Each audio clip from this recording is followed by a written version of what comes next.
Mbote Nabino balandi ya Big Congo Télévision Ezabongo Wabino JKN. Autrement dit, José Coco Nimangoudi Lewazalendo. Vraiment, dans les sengo mingi ya ko passer lisusu na chaîne na biso Big Congo Télévision. Na pesi matondo mingi pa ya Kolo Yesu Masia oyo azali bongo maître ya circonstance pe maître ya temps. Lokumu ezonga epa na ye pamba te sans ye tokoka eloko te. Ye pe mutu azali mopesi na kimia, azali mopesi na esengo. Soki na vie na yo Yesu azali te ozana danger. Yeba yango. Soki na vie na yo Yesu azali te yeba yango ozana danger. Yango moni Bible ezoloba na biso ye mutu apesaka bomo ya seko. Ye pe mutu apesaka biso assurance. Yango tango nyonso tolobaka Christ en nous l'espérance de la gloire. Émission Alelo ezali émission na koumela mingite na da sûr que na osala kaka à peu près 10 minutes pour na pesa moi analyse na après wana rangi à ko balancer les biso image ya chef de l'état nenge a salaki moi interview na ye na ndeko ba journaliste ni balé to kolanda yango. Mais avant tout l'andango, vraiment, eza pas si tu allez vraiment concerné na oyo peuple congolais. Biloba loba ezoleka eleki na banet. Vraiment, biso toyebi ngana leka place moko na Genève. Na kekuta na maison moko eza lokola librairie. Batie Congo ba croyant baza 90%, donc 90% ya ba croyant. Et lingolo ba congolais ba sambela kapenza makasi. Mais ceux qui 90% ba croyant baza na mboka Congo. Mais pourquoi mtema mabe ezotonda boye. Pourquoi? Ngai kutu même ata muto lingaka te, mais ce qu'il y a pas ces liés, il faut ça la participer. Maintenant, zo comprendre te ndengeni totali na ba réseaux sociaux, ndengeni batu bazo souhaiter liwa ya Monsieur Félix Antoine Tshisekedi. Batu bazo sepela bazo lo bake ndengeza wana tokotala ye, ndengeza wana kalate azo kufa. Batu bakomi komimona ke bango bakomba nzambe. Mutu oyo azokambela bino ekolo oyo mutu oyo amemi mukumba munene po kozala président de la République ezali kamba kosakana te hein? Ezali kamba kosakana te eza mama na likambo e mokambi na bino oyo azokamba bino ole kutu bozwa peine ya koprier mpo na ye même Jésus-Christ ayebaki kokabola makambo tanga zoloba ya kaisala ya nzambe azote ya déjà et puis na Bible ezote ya biso to respecter bakonzi ya mboka. Bible ezote ya bongo to respecter bakonzi ya mboka, mais yo kobima na réseaux sociaux ozo souhaitele mokonzi ya mboka azokama mboka na bino, ozo souhaitele mabe, ozo souhaitele akufa, ozo souhaitele akoma handicapé. Est-ce que eza logique? Hein? Est-ce que c'est logique makamwana bozo sala? Semaine passée, ti ba dimanche, so totali bat nenge bazolo ba makambo ezanga tina bazo souhaitele Félix Antoine Tshisekedi, bazo souhaitele mabe. Est-ce que ça malamu penza? Hein? Peuple congolais. Bible, so koza chrétien Bible ezote ayo bondela pona bakonzi ya mboka na yo. Ngaite, c'est la Bible qui dit ça. Nzambe na biso Yesu Masi azoloba na biso azosala la part des choses tant azoloba ya kaisala ya nzambe. Même tant azosala likamba pesi mbongo azotinda boke no pesa oyo pona tax. Mais bino likamwana boyebi yango te. Boyebi que président za maladi obo souhaitele malamu, bo souhaitele bonne guérison. Na ba prière na bino botia ye po azoka mamboka. Po lelo soki likama ezuye mboka kozala tala ndenge ba dongolo miso batondi. Bako profiter, bako luka batia su muto mabe. A robebisa makam na mboka. Peuple congolais, il faut tout changer. Nazolo ba ke changement zaka ba homme politique te. Changement eza peuple, ezala na mboka, ezala na diaspora, il faut changement et salama. Il faut changement et salama. Toko continuer boyete. Eza dangereux. Et le lengo mora tang basali Mobutu akende. Bomoni makambo yela kibiso. Ba Rwandais ba koma ko sasa biso siko depuis Mobutu akenda. Combien de mbula oyo batu bazo kufa? Combien? Zamba zala na biso. Tokotia interview ya président de la République na banzi ranji ozana ba image wana tolanda ndenge nini président de la République a répondaki ba dongolo miso. Si je na biso mibale ezana sepela ki vraiment na ba propos ya Constant Mutamba o ya zali bongo ministre ya justice pe garde des vaisseaux alobi ete ndenge za boye soki CPI au regard ya ba génocide o ya Congo et que soki CPI a sali geste te a kosenga penza tolongwa na CPI. Vraiment bravo. Tout le monde a makambo sala vraiment ezokene dans le bon sens. Fizokene nzela malam.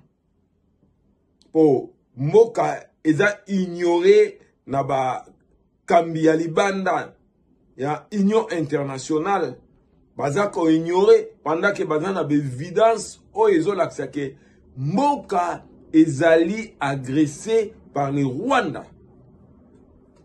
Baza na évidence wana. Mais ole basala quelque chose, bazo sala elo côté.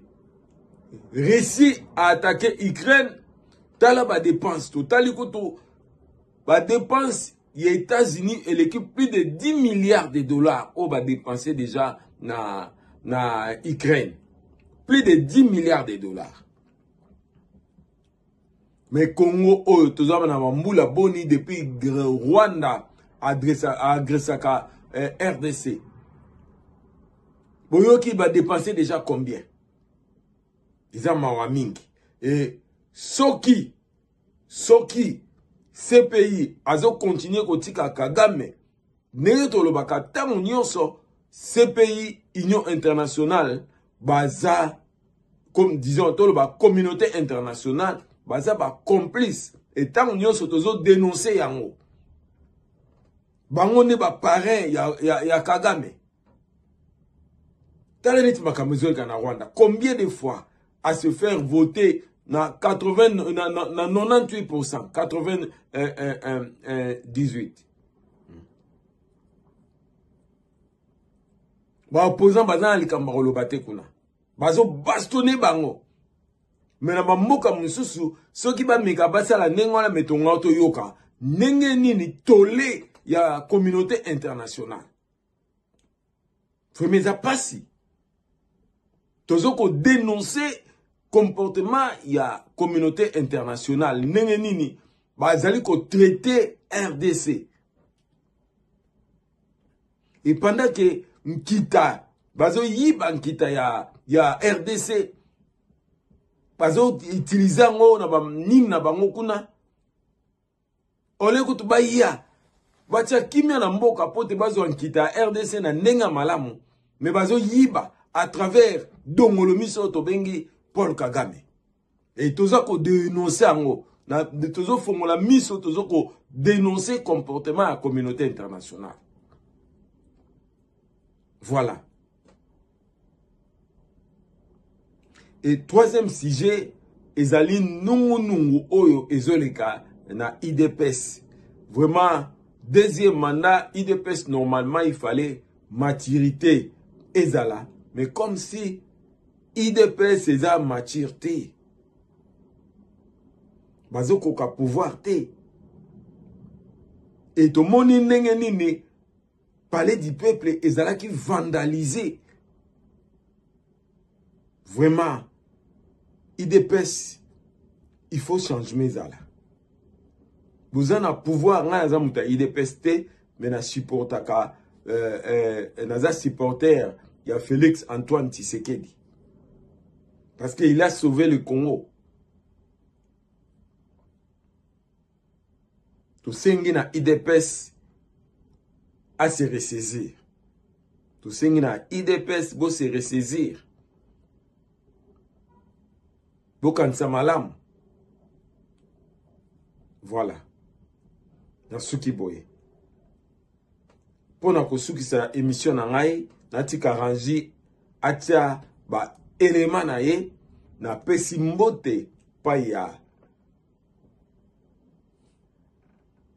Thierry Henry, le général Thierry Mbala. Zombote na yo na pesi mbote pa ya le colonel Freddy Lombwenadio. Kamata mbote na yo, sans oublier CM Katia Matumba kamata mbote na yo. Na pesi mbote pa ya Esperanza Maziku kamata mbote na yo. Sans oublier Maria Misala kamata mbote na yo. Na pesi lisusu mbote pa ya Zozo National Nies kamata mbote na yo. Na pesi mbote pa Dao Mokonzi. Zwa mbote na yo, sans oublier Pati Lelo. Na pesi susu Jean Mokonzi ya Constant Flagrant kamata mbote na yo. Sans oublier Cheka kamata mbote na yo. Na pesi susu Peko kamata mbote na yo.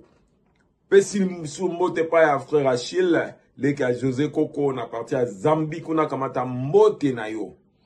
Na pesi lisusu mbote na balandi nyonso ya Big Congo oyo bale kolanda biso. To sengi bo partager mingi d'émission na biso pote toleka cap ya 10 000 abonnés. Siko toza na 9 000 tozo partager tozo mentaliser soute mais to sengi na bino émission oyo bo partager ngo massivement pote to leka cap ya 10 000 mbote lisusu pa ya André Ngambu kamata mbote na yo. Na suki boye na pesi mama na nga mbote mama Ndundu oya pesa nga tangu nyonso makasi yo encourager nga tangu nyonso na mateya na ye kamata mbote na yo. To suki boye rangi balancele biso ba image oza nango toleka.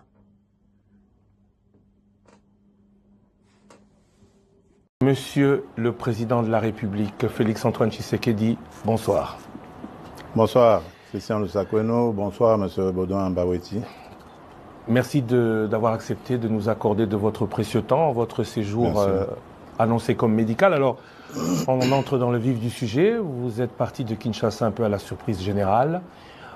Votre service de communication a annoncé quelques problèmes médicaux. Comment allez-vous? Très bien, je crois que ça se voit. Je vais très bien. En fait, j'ai tout simplement fait accepter une prise en charge de mon premier médecin de 2022 que j'avais invité à Kinshasa parce que je ne voulais pas bouger de Kinshasa, même s'il devait y avoir une intervention chirurgicale.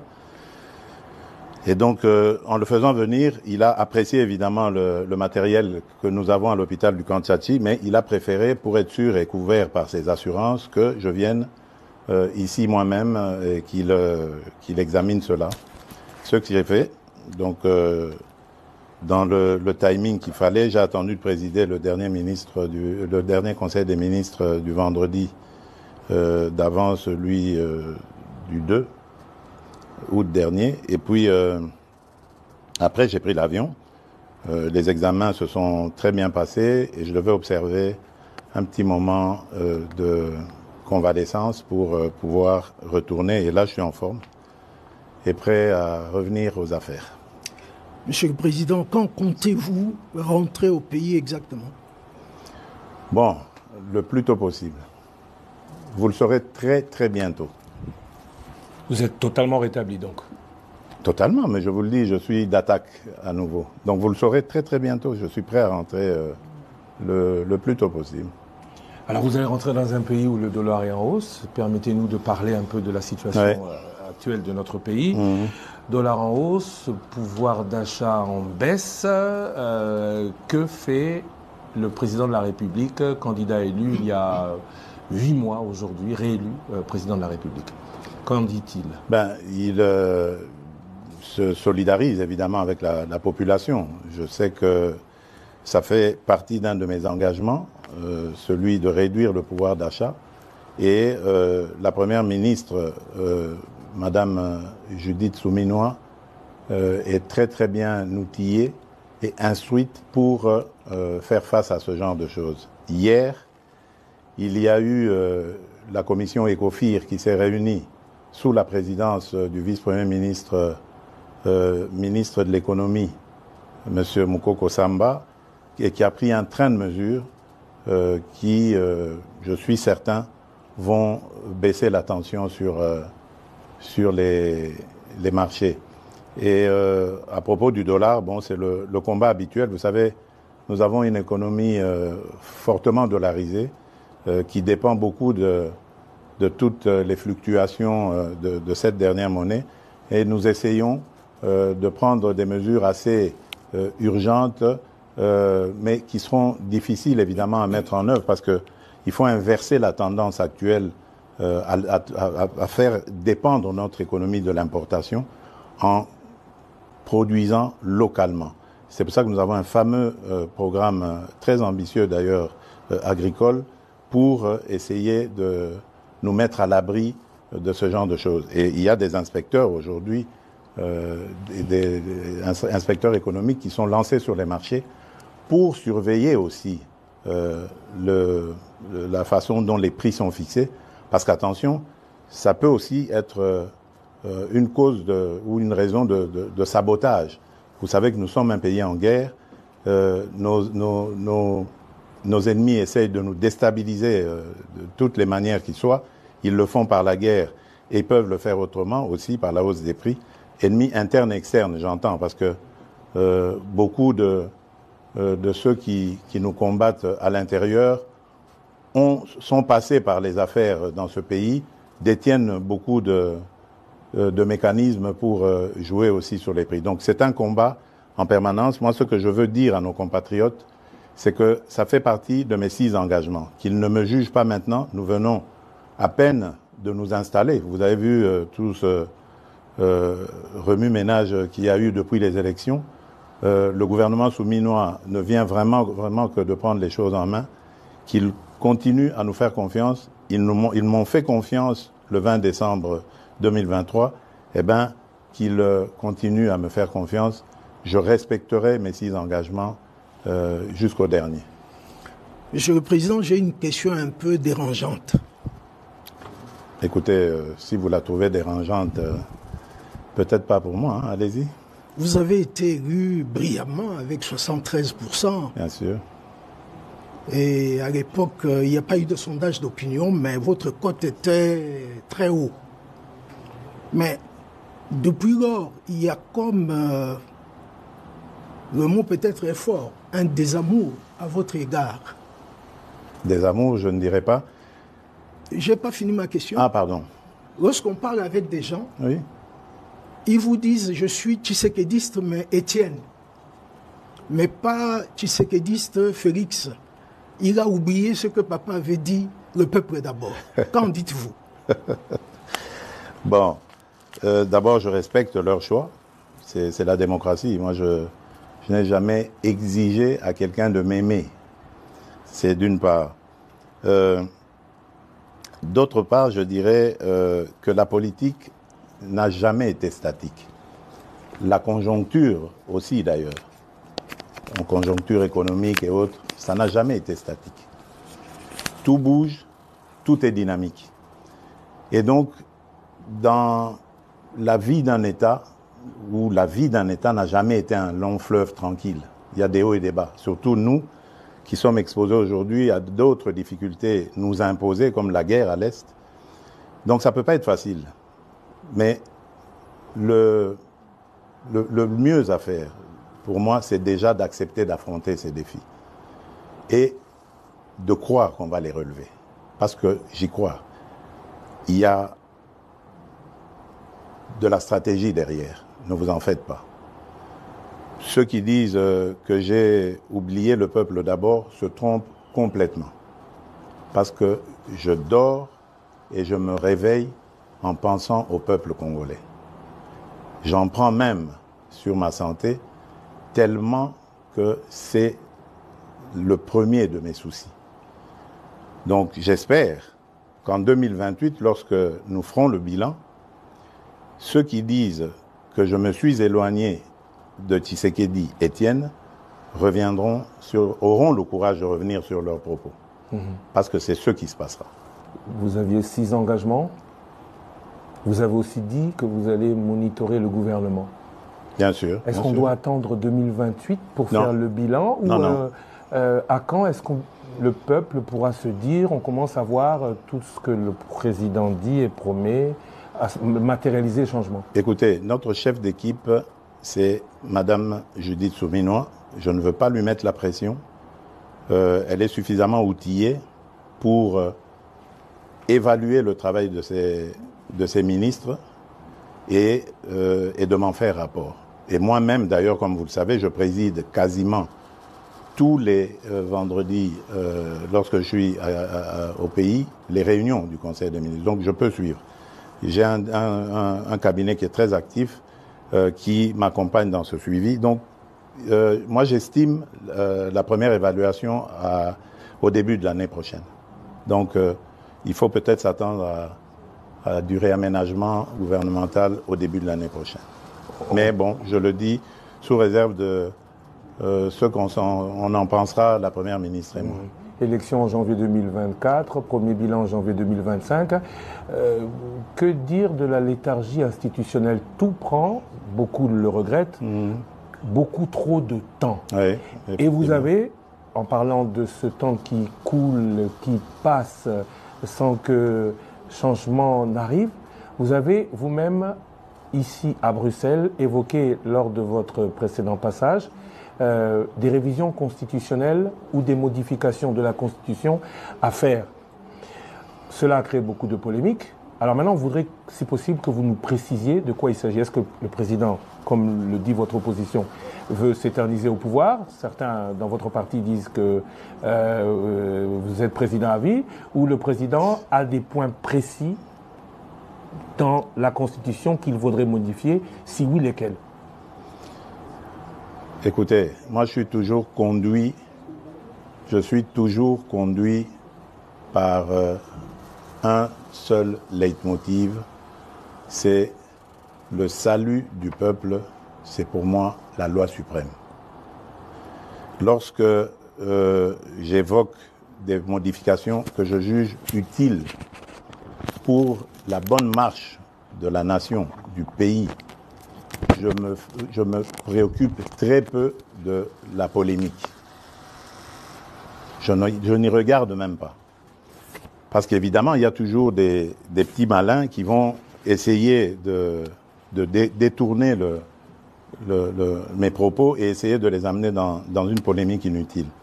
Je n'ai jamais dit que je veux changer la Constitution pour rajouter le nombre de mandats présidentiels ou d'années. Non. D'abord, ce sont des dispositions inamovibles. Pour les changer, il faut retourner auprès du peuple souverain primaire. Mais par contre, les autres dispositions, telles que celle-là, qui nous posent beaucoup de problèmes. Regardez, vous l'avez dit, j'ai prêté serment le 20 janvier devant la nation. Et immédiatement après, la publication des résultats des législatives a commencé et les périodes de contentieux. Ça nous a pris presque 2 mois. Publication, contentieux, etc., retour, annulation et tout le bazar. Puis ensuite, les députés provinciaux et les communes, cette fois-ci on a eu les conseillers communaux et tout ça, et tout avec son lot de contestations, voilà. Donc en peu de temps, ça nous a pris je ne sais combien de temps. Le gouvernement, pour le faire, on a mis 1 mois. Normalement, la Première ministre et moi, le temps de la nommer et puis de discuter. Voilà, donc on a tourné autour des choses. L'installation du bureau du Parlement, par exemple, ce sont des choses qu'on doit réfléchir à comment les réduire. On ne peut pas laisser 1 mois, par exemple. J'ai vu chez les Français ce qui se passe. Dès qu'on a le Parlement, enfin l'Assemblée nationale, ils prennent pas beaucoup de temps pour la validation de mandat. Mais chez nous, on prend 1 mois. Alors que les sujets à traiter pendant cette période ne sont pas nombreux. Il y a juste la validation de mandat que le bureau a et l'installation du bureau définitif. Mais pourquoi ça doit prendre 1 mois? Ça peut se faire en 2 jours. Ce sont des choses comme ça qu'il faut revoir, réduire, etc. Autre chose, par exemple, qui me motivait à vouloir ce changement de constitution, enfin des modifications dans la constitution, c'est la désignation des gouverneurs. Je trouve que la désignation des gouverneurs aujourd'hui fragilise nos provinces. Il faudrait, à mon avis, les gouverneurs étant des grands commis de l'État, qui soient désignés directement par le gouvernement en place et qu'ils rendent direct rapport au gouvernement. Les sanctions, on peut imaginer comment les prendre en cas de dérapage, mais lorsqu'on laisse à la vindicte des parlementaires provinciaux, des députés provinciaux, la gestion comme ça des gouverneurs, moi je crois qu'on a un problème encore de culture politique au Congo.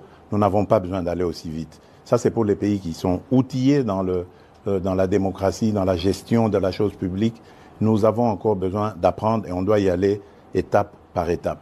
La réforme sur cet éclatement de l'administration a été très très mal faite à mon avis et précipitamment et il faut revoir. Voilà pourquoi moi j'ai parlé à un certain moment de réunir une grande commission nationale de plusieurs experts, une commission multidisciplinaire qui ferait qu'on prendrait en compte tous les vrais problèmes de la nation, mais par des nationaux, pour avoir une constitution adaptée à nos vrais problèmes, pas celle qu'on a eue, qui nous a été parachutée venue des laboratoires étrangers.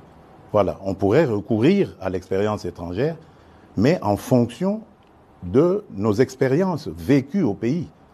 Aujourd'hui, moi je suis désolé, mais notre pays s'éclate de plus en plus à cause de toutes ces élections provinciales et autres qui radicalisent le tribalisme, le clanisme. Aujourd'hui, vous allez, par exemple, je prends le cas de l'ex-Grand Katanga, mais vous trouverez quelqu'un, par exemple, qui a vécu à Lubumbashi, mais parce qu'il est originaire du Lualaba, on lui conteste le fait de pouvoir aspirer à quoi que ce soit à Lubumbashi, soi-disant parce qu'il y a eu découpage et que maintenant sa place est au Lualaba. Mais qu'est-ce que ça veut dire? Le pays va volo, là. Donc on doit faire attention. Je veux bien démembrer les choses, je veux bien rapprocher l'administration le plus près possible des administrés, mais attention, je tiens à l'unité de la nation. J'en suis garant. Monsieur le Président, nous abordons maintenant la situation à l'est du pays. Oui. Aujourd'hui, c'est quasi certain que le Rwanda a relancé le M23 après le réchauffement des relations entre la RDC et l'Ouganda. Très bien. C'est acquis maintenant. Il y a eu la réunion à Rwanda, pour ne pas rentrer dans tous les détails. Il y a eu début de dialogue. Mais il y a des voix qui commencent à dire qu'il faut un peu de bon sens pour que on commence à négocier. Avec qui? C'est la grande question. Et mon autre question, c'est que négocier avec qui? Mais quoi? Négocier quoi? Voilà. Très bien. Écoutez-moi bien. Jamais, au grand jamais, tant que je serai président de la République démocratique du Congo, je n'aurai en face de moi la délégation du M23 ou de l'AFC, là où je ne sais pas, pour négocier. Jamais. Ce que j'ai dit, c'est que je veux parler avec le Rwanda, pas négocier, vous avez raison, parler avec le Rwanda, pour demander à M. Kagame, criminel de son État, qu'est-ce qu'il a à voir contre mon peuple.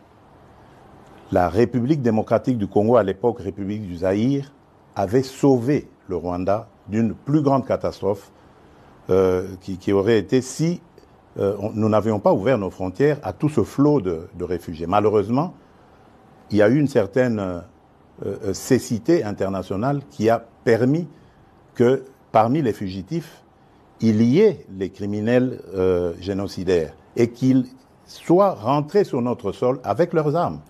On ne les a pas désarmés. Aujourd'hui, l'enfer est parti du Rwanda et est arrivé chez nous. Et on nous abandonne à notre propre sort. Évidemment, le régime criminel de Kigali en profite parce qu'il découvre que c'est une région très riche en minerais et en produits de tout genre, agricoles et autres. Et il veut en faire maintenant son espace. Et ça, nous disons jamais, il n'y a rien à négocier. C'est chez nous. Ce qu'ils n'ont à faire, c'est une seule chose, de plier bagage. Et si je veux parler avec le Rwanda, c'est pour ça, pour dire, bon, c'est quoi votre problème, pour nous laisser tranquilles. Pas pour vous donner quelque chose, mais pour nous laisser tranquilles. Si vous pensez qu'il y a encore quelque chose chez nous, on va la régler et on vous règle ça et puis c'est terminé. Ils ont donc parlé des FDLR. Nous sommes aujourd'hui à Luanda pour parler de ces histoires-là. Cesser le feu et comment régler le problème de FDLR. C'est tout. Donc, ce n'est pas des négociations pour, après, arriver à des... comment ils appelaient ça, la mixage, instaurer brassage, mixage. Niet. Ça, il n'y aura plus. Ils peuvent arrêter de rêver. Et d'ailleurs, c'est parce qu'ils le savent que vous avez vu qu'ils ravivent encore ce M23, coquille vide, dans un territoire d'ailleurs qui est sous leur contrôle. Donc vous voyez que c'est de la propagande en fait. Ils veulent faire croire que, d'abord ils font cette comédie, ils font dire au M23 qu'ils ne se sentent pas concernés par Luanda, alors que tout le monde sait que c'est Kigali qui les pilote. Ensuite, ils les ravivent un peu pour dire, vous voyez, nous sommes capables de reprendre les armes. Ok. Nous savons et nous sommes inscrits dans le processus de Luanda. Et d'ailleurs, demain, des pourparlers vont commencer pour justement se pencher sur le plan de cessez-le-feu et de retrait et le plan d'anéantissement des FDLR. Et nous disons, si à côté de ça, le grabuge continue, nous continuerons à tenir pour responsable Kigali. Et pour nous, le provocateur numéro 1, ce sera lui, et les conséquences, ce sera à lui de les assumer. C'est ça le problème. Et si ça continue, beaucoup pensent que cette guerre n'est pas qu'une guerre des richesses, mais surtout une guerre de conquête du territoire. On a beaucoup parlé de balkanisation. C'est une guerre de richesse. C'est une guerre de conquête des territoires, justement, des territoires riches. Vous pensez que s'il n'y avait pas tous ces minerais rares et tant prisés dans le monde, dans ce sous-sol de chez nous, là-bas, dans le Massissi, Rutshuru et tout ça, ils seraient venus. Ils nous laisseraient tranquilles. C'est des sols riches et des sous-sols riches. C'est ça qui attire. Et maintenant, pour que ce soit définitivement mis en coupe réglée, sous coupe réglée, eh ben, ils veulent le couper de la RDC. La balkanisation est donc encore possible dans leur tête, pas chez nous. Jamais, elle n'est pas possible. Mais parler avec le Rwanda, c'est lui donner un minimum de bonne foi. Est-ce que vous pensez qu'il peut avoir de bonne foi? J'y crois pas. Je n'y crois pas. J'ai testé leur bonne foi, je n'y crois plus du tout. Maintenant, c'est la pression. Je remercie les États-Unis d'Amérique parce que c'est eux qui nous apportent beaucoup de choses. D'ailleurs, vous avez vu, au départ, il y a eu une trêve. Maintenant, il y a un cessez-le-feu. Je vous dis, ce n'est pas le Congo qui l'a demandé. Malgré la chute de Kanyabayonga, de Rwindi avant, ce n'est pas la RDC qui l'a demandé. C'est le Rwanda. Mais il savait qu'il ne pouvait pas nous le demander direct et le faire accepter. Il est passé par les Américains que nous écoutons. Je remercie surtout le président João Lourenço pour son implication, surtout la dernière ici, parce que j'ai de Bruxelles participé en pilotant aussi notre délégation qui était là, qui s'est brillamment comportée. Et je remercie évidemment l'ancien président Uhuru Kenyatta, qui est d'ailleurs le déclencheur de tout ça. Malheureusement, son successeur a très très mal géré la question par la suite en prenant fait et cause pour Kagame. Peu importe, de toutes les façons, il n'était pas partie prenante de ce processus. Lui, il l'a trouvé en arrivant, en étant élu. Peu importe, mais le processus de Luanda est là et il fonctionne très bien grâce à la maestria du président João Lourenço. Et le président Uhuru Kenyatta est un très bon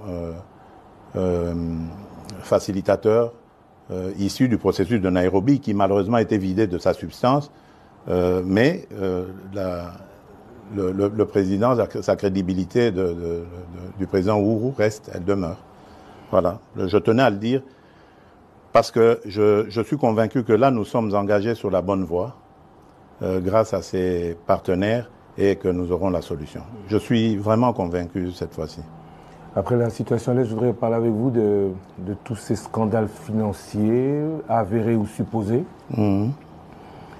Ce qu'on constate surtout, c'est qu'il n'y a aucune poursuite judiciaire ou suspension de qui que ce soit. Pourquoi la justice ne répond pas? Bon, écoutez, d'abord, le travail de la justice consiste à faire des enquêtes. Je crois qu'il faut faire très attention. Ne tombons pas dans la facilité, dans l'invective. Et c'est ça que je déplore avec ces fameux réseaux sociaux. Parce qu'on peut, comme ça, à cause des réseaux sociaux, vous défaire l'honneur et la dignité d'un individu. Moi, je tiens beaucoup à ces choses-là. Vous ne me verrez jamais humilier quelqu'un, même si c'est mon pire des ennemis. Je n'aime pas ça. J'ai toujours un brin de respect pour la personne.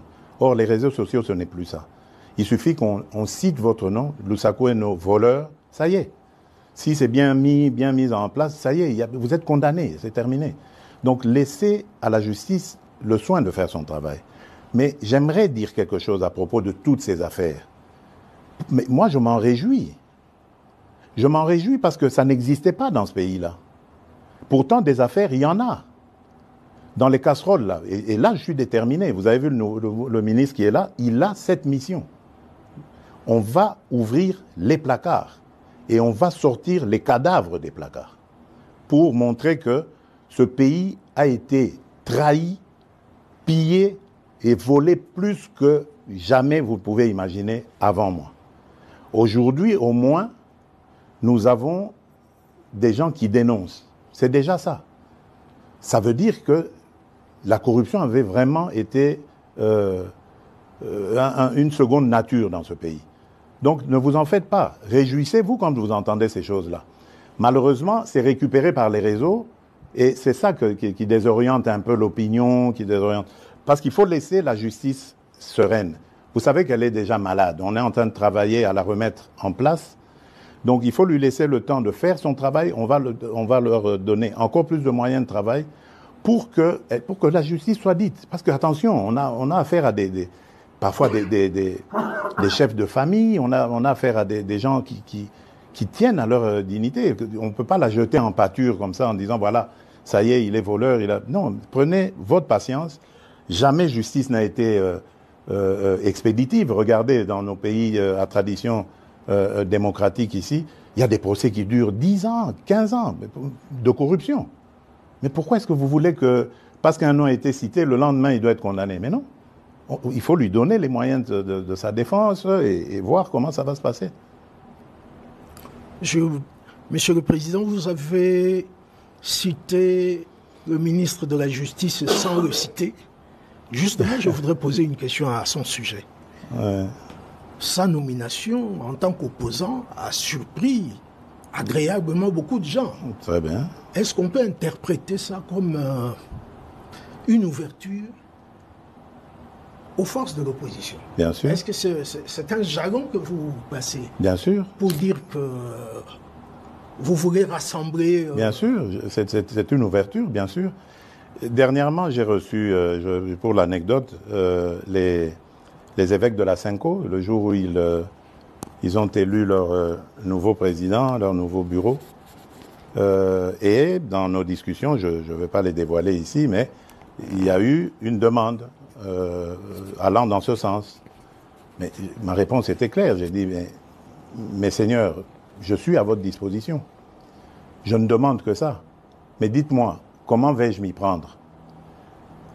J'ai pris l'exemple que de trois opposants.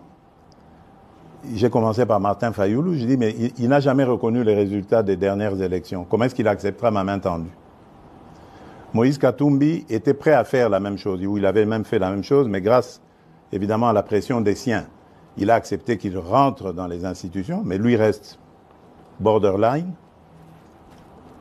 Joseph Kabila, n'en parlons pas.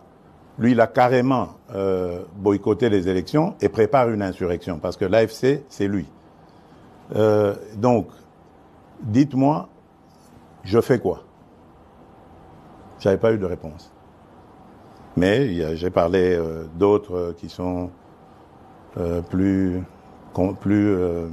conviviaux, plus participatifs. Et je rends ici, par exemple, hommage à quelqu'un comme Adolphe Muzito et même un petit peu le docteur Mukwege aussi, qui malgré leur position d'opposants, qui font parfois de commentaires objectifs. Quand quelque chose va, ils applaudissent, ils sont contents. Le docteur Mukwege avait reçu une délégation du FONAREV encourageant, promettant de s'impliquer dans le combat du FONAREV, qui n'a rien à voir avec la politique. Ce sont nos victimes que nous voulons aider. Ce sont ces monstruosités que nous ne voulons plus revoir dans notre pays. Voilà un patriote qui se dit, au-delà de mes penchants politiques, j'y vais. J'aurais aimé que tout cela vienne se dire, on nous attaque par le Rwanda injustement, liguons-nous autour du président et combattons. Mais non, malgré ça, il y en a qui collaborent, l'AFC collabore avec le Rwanda contre la République démocratique du Congo. Moussa Muzito, hommage à lui, lorsque nous avons terminé la 6e revue avec le FMI, premier fait dans l'histoire de la République démocratique du Congo. Jamais les revues avec le FMI n'avaient été jusqu'à leur terme. dans notre pays. C'est la première fois que ce gouvernement arrive et c'était sous la direction du ministre des Finances, Nicolas Kazadi, que l'on jette en pâture aujourd'hui. Mais Adolphe Mouzito m'a envoyé un message de félicitations. Et lui, il est très bien outillé pour savoir ce que ça signifie. Vous voyez, mais il n'est pas au gouvernement, il n'a pas de privilège, il reste objectif. Ça, c'est des vrais hommes d'État. C'est ça que nous devons voir dans notre pays. On parle de l'opposition, je voudrais un peu parler du parti au pouvoir. Bien sûr, oui. Crise à l'UDPS, appel à la médiation du président qui est au-dessus des partis. Alors le président fait quoi? Le président dit quoi? Parce qu'il a quand même encore le cœur à l'UDPS. Bien sûr, l'UDPS c'est mon école. Et je suis issu de là. J'ai fait toutes mes classes politiques à l'UDPS. Le président n'est pas inquiet du tout. Je me réfère d'ailleurs à un terme qu'aimait beaucoup utiliser mon mentor, notre leader historique, Étienne Tshisekedi, qui appelait ça vitalité démocratique. Donc, de ce choc des mots jaillira la lumière. La seule chose que je déplore, c'est ce que j'ai dit tout à l'heure, c'est l'usage des réseaux sociaux. À l'époque, quand nous nous battions comme ça, on le faisait dans des salles entre quatre yeux ou sur le net, mais entre nous, sur nos sites, comment on appelait ça encore, là, les sites de discussion qu'on avait à l'époque quand on n'avait pas encore ces réseaux sociaux. Et c'était bien, ça se passait, c'était chaud, bien sûr, bouillant, mais démocratique. Et ça terminait toujours par s'arranger. Et je vous promets, ça va s'arranger. Je ne suis pas du tout inquiet. C'est des choses qui arrivent. Je ne veux pas, en tout cas, que ça prenne des allures du genre de ce qu'on a vu avec les forces du progrès, que je condamne complètement. Mais je tiens à ce que... enfin, je suis sûr plutôt que les choses vont rentrer dans l'ordre. Pas de problème. Je voudrais aborder une question que vous connaissez et maîtrisez très bien, les relations avec la Belgique. Oui, bien sûr. C'est mon autre Congo. Hein, voilà, justement, en 2019, vous avez justement dit que c'est l'autre Congo pour vous. Mais, Monsieur le Président, depuis que vous êtes au pouvoir, on ne sent pas un resserrement des relations entre les deux pays. Ah, ça, je ne sais pas par quoi vous voulez le voir. Vous. Il y a une ambiance de ni guerre ni paix. Et on ne sent pas un engouement des investisseurs belges à aller chez nous. Oui, mais... Est-ce que c'est toujours le problème de climat des affaires? Je crois qu'il y a un peu des deux. Vous avez raison. Attention aussi, ce sont des gens qui doivent être sûrs de leur mise. Hein? Donc ça veut dire que quelque part peut-être que nous n'avons pas encore émis suffisamment de signaux rassurants sur le climat des affaires.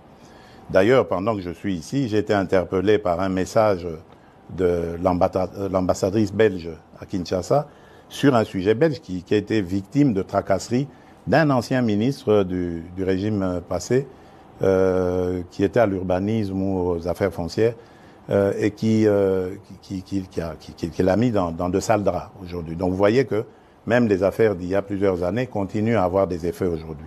Donc nous avons peut-être un travail, et si celui-là, ce monsieur belge, vient en parler à ses amis ici, ils vont mettre la pelade douce avant d'y aller. Il y a de l'attrait, on sent que les choses bougent, mais je crois que de part et d'autre, il faut faire des efforts, surtout se rassurer. Ça, c'est d'une part. D'autre part, attention, il y a aussi une réalité en Belgique. La Belgique, il ne faut plus la voir comme l'ancienne Belgique qui était, qu'ils appelaient eux-mêmes la Belgique de papa. La Belgique aujourd'hui, elle s'est très fortement communautarisée et même dans leur système d'exportation, de business, de commerce avec l'étranger, ils le font plus par des communautés. Donc c'est à nous aussi d'adapter notre diplomatie à ce niveau-là. Et je suis en train même de réfléchir à voir comment, avec nos compatriotes de la diaspora, avoir des diplomates qui parlent très bien le néerlandais, qui parlent très bien le français, qui parlent bien l'allemand pour la région germanophone, et qui se mettent en contact justement avec ces gouvernements communautaires pour voir les rapprocher les uns après les autres. Donc il y a un travail complet à faire. Mais quant aux relations, je vous rassure, elles sont excellentes. Il ne se passe pas, je dirais, 6 mois sans, par exemple, que le roi des Belges et moi nous passions un coup de fil. D'ailleurs, nous avons un rendez-vous programmé déjà pour septembre prochain ici en Belgique. Donc ça se passe très bien. Au niveau du gouvernement, même chose. Celui que j'appelais affectueusement mon cousin, Alexander De Croo, nous ne rations aucune occasion pour nous appeler. Et même à chaque fois qu'on se retrouvait à l'Assemblée générale des Nations Unies, la Belgique, la représentation de la Belgique organisait toujours un petit déjeuner, ou un déjeuner même d'ailleurs, auquel nous parlions de nos problèmes. Donc ça va, vraiment dans l'ensemble ça va. Et j'y tiens, je tiens vraiment encore à améliorer cette relation. Mais comme j'ai dit, nous devons faire des efforts de part et d'autre. Attention, le Congo, c'est vrai, c'est une très belle femme, très attirante, mais en même temps aussi très convoitée et peut-être pas très présentable encore. Donc nous devons soigner sa présentation. Monsieur le Président, merci beaucoup. Merci Bodoamba Wechi du site Internet Congo Indépendant d'avoir été avec nous aujourd'hui pour cette émission exclusive. Merci à vous. Bon retour. Soki Okoye Bisso, il faut quand même qu'on termine en lingala pour les Congolais qui nous suivent, même si le lingala de M. Ambawichi est peut-être un peu mieux élaboré que moi, encore que j'en Moi, doute. je crois que oui. Vous rentrez au Zozonga, Kinshasa, Kisangani vous a attendu. Est-ce qu'on va vous y voir? Vous aviez dit l'intérieur du pays, vous allez beaucoup pratiquer pendant ce deuxième mandat. Quel est votre programme une fois de retour au pays? Oui, bon, nakozonga mboka, en tout cas, na mikolo mike, bangonga mike kutu na koloba, po ezali liboso awa.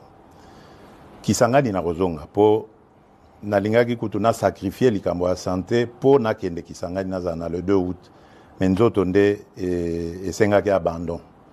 Yango nabi nasala yango, po na Kisangani biloko ya kosala ezalaki. Aéroport à Bamboka, centrale électrique, na solaki déjà na DG à SNEL, na lingi, likambo centrale électrique wanesila, na kokite lango, na kende kotala. Na mwa makambo ebele, surtout babitumba wana ya bandeko na biso, ba mbole na balengola, na lingi koyoka makambo wana na mboka na biso te. Na okende kotala yango, pembeni na tala, et puis surtout ko remercier peuple na biso ya Kisangani, ndenge ba yambaka biso, pe ndenge ba votaka biso. Donc nakozonga. Et puis nakozonga na mois d'août awa. Eza lisusu molaite tokozonga pe na mama parce que sengelaki tokende na mama na le 2 août. Donc nakozonga. Pe nakotambola Congo mobimba bozala na bobangi te. Le problème tozali nango ezali onazoloba ezali nano ya kosilisa makambo ya mbilinga kimia ekota. Congolais nyonso asepela tokoka kokende kotala na kopesa na bambote na esengo. Okoki kokende te esika batu basepeli kaka na ndako na biso moko Congo bamisusu baza na mawa baza kolela nga na nini komona yango te. Na tie nanu makasi na nga mayele na ngai na kosilisa likambo monguna akotiseli biso moto oyo azokotisela biso na mboka sima na yango tokosala tozana na bambula ti na 2028 likambo banga eza wana ta. Monsieur le Président, je vous remercie. Merci à vous, chers. Cette mafia judiciaire qui a créé le climat d'insécurité juridique et judiciaire. Conséquence, c'est que, par exemple, les opérateurs miniers ne savent pas, en réalité, se conformer au code minier. Ça veut dire rapatrier les recettes qui sont obligés de rapatrier au pays. Donc des devises. Tout part, rien ne revient au pays. Et donc, du coup, nous avons un sérieux problème des devises. On n'a pas de matelas des devises qui puissent soutenir la stabilité de notre monnaie. Du taux de change. Ouais. Quand vous posez la question, et à raison, toutes les entreprises minières vous disent, si nous rapatrions les recettes, nous faisons l'objet des plusieurs saisies intempestives des comptes. Vous allez dans les secteurs des entreprises publiques, entreprises du portefeuille de l'État, c'est la même chose. Tout l'argent qui entre fait l'objet des saisies intempestives. Ouais, les saisies-attributions. Les établissements publics, les services publics, c'est la même chose. J'ai diligenté à ce propos des inspections, des contrôles au niveau des certains tribunaux, dont les tribunaux de commerce de Kinshasa, Gombe, Matete, Lubumbashi, au niveau des cours d'appel, pour pouvoir évidemment retracer tous les réseaux des mafias, tous les jugements et arrêts rendus dans le sens de détruire notre justice et notre économie. Et c'est ce que nous sommes en train de faire pour l'instant. Vous l'avez vu, nous avons par exemple fait arrêter l'un des grands criminels économiques connus, M. Pele Mongo. Vous lui reprochez quoi exactement? Les pillages systématiques des ressources de l'ONATRA. Il est encore présumé, vous qualifiez déjà qu'il n'est pas présumé. Il n'est pas présumé. Il est venu et tenté de me corrompre. Je voudrais rappeler ceci, que le ministre de la Justice et Garde-Sceaux a le pouvoir d'injonction sur les magistrats de parquet, principalement le procureur général de cassation, tous les procureurs généraux. Et pas de condamnation. J'en viens. J'en viens. À partir du moment où il y a des faits avérés qui sont mis à charge d'un individu, le ministre de la Justice a le droit de pouvoir donner injonction. Ça, c'est d'une part. D'autre part, il y a des cas de flagrance. Lorsque vous vous rendez compte qu'un citoyen vient au bureau du ministre et lui dit que je suis venu pour que vous puissiez intervenir pour moi dans l'exécution d'une décision de justice qui condamne l'ONATRA à 43 millions de dollars. Est-ce que les ministres de la Justice interviennent dans l'exécution des décisions de justice? Peut-être parce qu'il observe un ministre de la Justice qui parfois est confondu à la justice. Nous sommes en train de parler des choses sérieuses, Osé. Monsieur le ministre, laissez-moi parler. S'il vous plaît, monsieur le ministre. Nous sommes en train de parler. Je voudrais, allez-y, vous donner le temps. Allez-y. Parce que c'est en même temps pédagogique. Mais permettez-nous de nous relancer quand il le faut. Ce n'est pas parce qu'il vous relance qu'il ne dit pas des choses sérieuses. Non, c'est juste pour permettre à ceux qui nous suivent de mieux comprendre. Je vous demande de me donner le temps de répondre. Je vous en prie. Je vous en prie. Okay. Pour que les uns et les autres puissent appréhender en réalité l'essence de nos différentes démarches. Allez-y, s'il vous plaît. Et donc, je disais que lorsque quelqu'un comme celui-là s'est présent devant vous, mais vous lui posez 2-3 questions. D'abord, en qualité de qui, moi, je peux intervenir dans l'exécution d'une décision de justice. Il faut passer par les services appropriés. Et 2, la créance est partie de quel montant? Quelle est l'origine de la créance? Comment on en arrive à 43 millions pour une entreprise publique en difficulté? Et vous qui venez, avez-vous déjà perçu quelque chose de l'entreprise ou pas? Donc vous partez d'une créance initiale encore fabriquée de 200 000 $. Vous en arrivez à 2 500 000 et l'entreprise vous paye quand même les 2 500 000. Vous dites non, ça ne suffit pas. Parce que vous aviez payé ça dans un mauvais compte. L'entreprise vous paye encore 2 500 000. Donc vous en arrivez à plus de 5 millions de dollars pour une entreprise en difficulté. Et les agents ne sont pas payés. Vous dites non, ça ne suffit pas. Il faut que cette entreprise ONATRA me paye encore 43 millions de dollars. Et vous faites bloquer les comptes de cette entreprise. Vous allez à la BCDC Equity où vous négociez avec certains responsables, évidemment, pas de la BCDC, mais d'ailleurs. Et vous arrivez à obtenir déjà la promesse pour vous faire payer plus de 12 millions de dollars. Au moment où cette entreprise est en difficulté, et c'est l'État qui doit encore payer, je veux dire, 10 millions de dollars pour les agents. L'opération qui était en cours, vous attendiez ça pour pouvoir les piquer du compte de cette entreprise. En fait, je vous informe que avant cela, j'ai exercé pendant des années comme avocat. Donc je connais un tout petit peu comment opèrent tous ces criminels économiques et financiers. Et donc, face à cela, le ministre est obligé, immédiatement, face à la flagrance, de pouvoir faire appréhender la personne. Salomon Kalonda, quelle signification vous donnez ou la portée que vous donnez au dépôt de votre candidature aujourd'hui? Ma candidature est portée par Ensemble pour la République et ici représentée par le secrétaire général. C'est à lui, c'est lui qui vous posez les questions et c'est lui qui va vous répondre. Secrétaire général, la signification que vous donnez à cette candidature de Salomon Kalonda? Cette candidature, c'est un acte de responsabilité citoyenne. L'honorable Salomon Kalonda est membre du parti politique Ensemble pour la République. Il a été élu sénateur dans ce cadre-là. Et en tant qu'élu de l'opposition, élu d'un parti politique qui s'est engagé à jouer le rôle de l'opposition républicaine au cours de cette mandature, donc il accepte par ses gestes de porter le message de l'opposition au sein de la Chambre haute du Parlement. C'est quoi le message de l'opposition? C'est faire entendre la voix des citoyens congolais qui ne sont pas en train de soutenir l'exécutif actuel. Nous sommes un pays avec une réalité républicaine telle qu'il y a une majorité et une opposition. Donc l'opposition fait entendre la voix des autres. Ceux qui ne sont pas derrière l'action de l'exécutif doivent eux aussi être entendus parce qu'ils sont citoyens de ces pays. L'opposition fait entendre la voix de la différence, la voix de ceux qui pensent les choses autrement, la voix de ceux qui voient qu'il y a moyen d'améliorer, de faire mieux que ce qu'on fait là.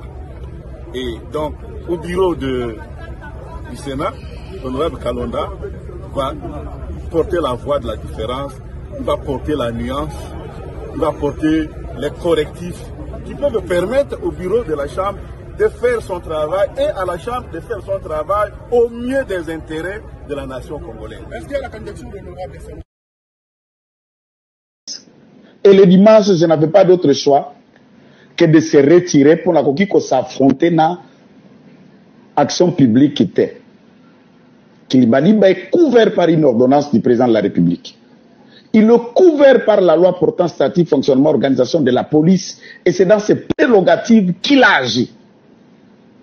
Et en pleine raison, connaissant la réaction de la réciprocité, j'ai décidé, il y a qu'à se retirer à Kinshasa. Mais dans ma conscience, je suis resté tourmenté. Au-delà d'être un policier, au-delà d'être un général, au-delà d'être inspecteur provincial à la police, c'est un mari d'une femme, c'est un père de famille, et c'est le frère, le grand frère ou le cousin des autres Congolais. Et le caractère légal et à la police, ils ont placé Bango apolitique. La police n'est pas un parti politique et la police n'est pas au service d'un parti politique. Comme le FARDC, comme le service national. J'ajoute à cet élément mon petit passé, je dis petit, pourquoi? Parce que ce n'était pas long, de Kadogo, pendant la libération de 97, où nous avons été le premier lot à démobiliser sous le programme RDDR, devenu CONADER plus tard, par le prophète Daniel Kawata. J'ai obtenu ma bourse, où il permettait que droit à l'âge adulte. Moto à ça, service commandé au quoi soda, ne peut pas que sakanana soda moussous. Ne peut pas que saboter moussa la pollution à kola la Liban doit comme pour maintenir l'ordre public et la sécurité. Mes propos, ma réaction a été offensant à l'endroit du corps de la police nationale congolaise. Et je viens sincèrement, honnêtement, consciencieusement, qu'on présenter Peko Senga, Clémence, Bolimbisi, Yakor, ya police nationale congolaise Mobimba. Peko Senga, de manière individuelle et personnelle, na général Blaise Kilimbalimba, ba sincère esquisse Mokonzi. vous n'êtes pas obligé d'accepter ces excuses. Mais au moins, dans ma conscience, je peux aussi dire, ah, Nassina réussi à Kobima Kinshasa, Nazar déjà à Brazzaville, je peux aller où je peux. Et pourtant, dans ma conscience,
Maman ba IDPS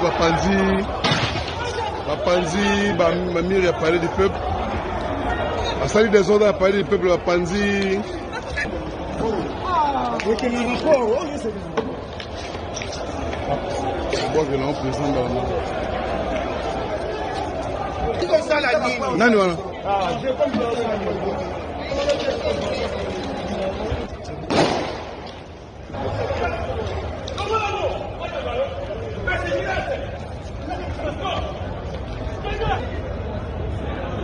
Je quoi? Yekuna.